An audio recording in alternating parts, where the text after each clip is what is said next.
Britain, Japan, America. These are the nations that represent what you can do in the landscape of video games. From mystical fantasy in a magical land, or rapture the players through narrative and puzzle adventures, the intensity of first-person shooters, or engage in a colorful wonder or deep, dark descent into despair. But for a small group of artisans in Finland, they weren't gonna wait for the industry to come to them. They are going to bring gaming to their home on their own terms, no matter the pain.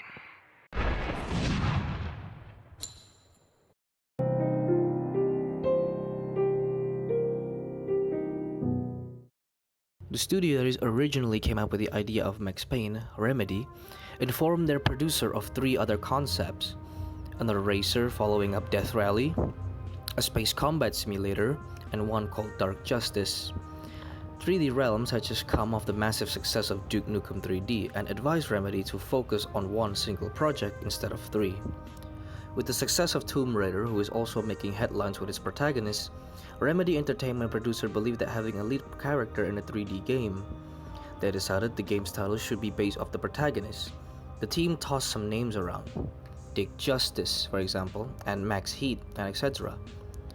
Max Payne's unique design comes from the team smashing their biggest idea and inspiration together.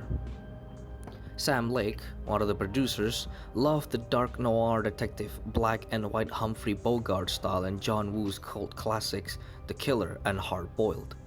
Sam Lake pushed for novel visuals over in-game cinematics for multiple reasons, creatively and practically.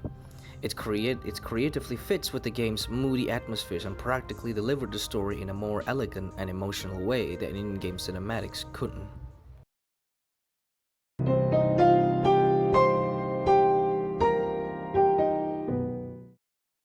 In 1996, the genre of third-person shooter hasn't been established yet.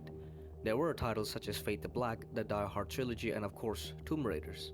But calling these games shooters is a bit of a stretch. Due to early hardware limitation, it's clear that the genre will make its real debut in the millennium.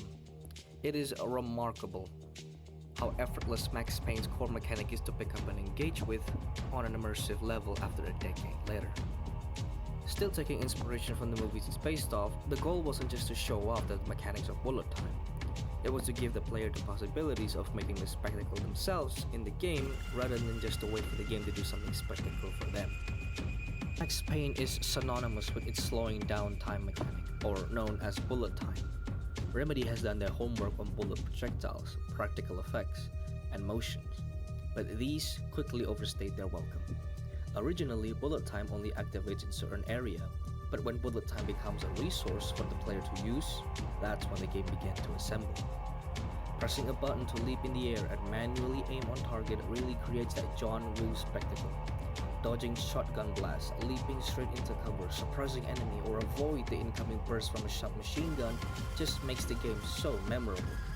But just because you can leap around like a cat with a burning tail, that doesn't mean you don't need to be careful on how you should approach your enemies.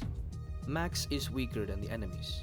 One burst from a submachine gun or a close shotgun blast can put you straight to the grave. And it makes using the bullet time mechanics so satisfying. That feeling when you charge into a room, guns blazing while dodging enemy bullets that can take 10% of your health, is what makes Max Payne so unique after so many years.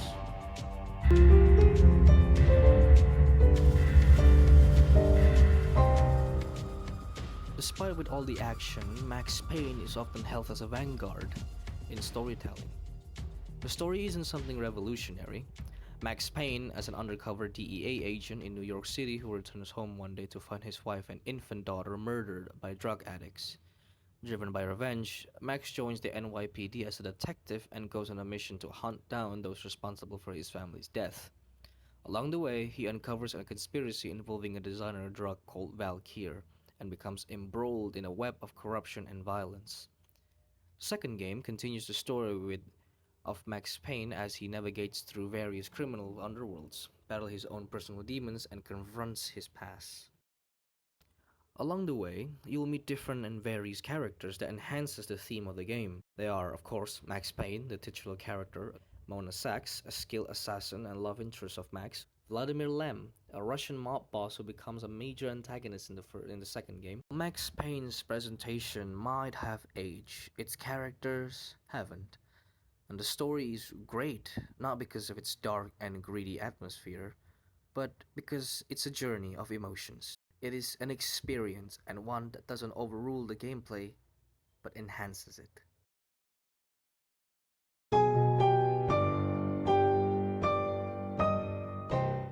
Max Payne is an experience with its greedy, dark atmosphere and setting, its innovative gameplay mechanics such as the bullet time feature, compelling characters, and many more. No wonder why this game is regarded as one of the best games and regarded now as a classic. It was one of the best games of its generation, and guess what? It still is.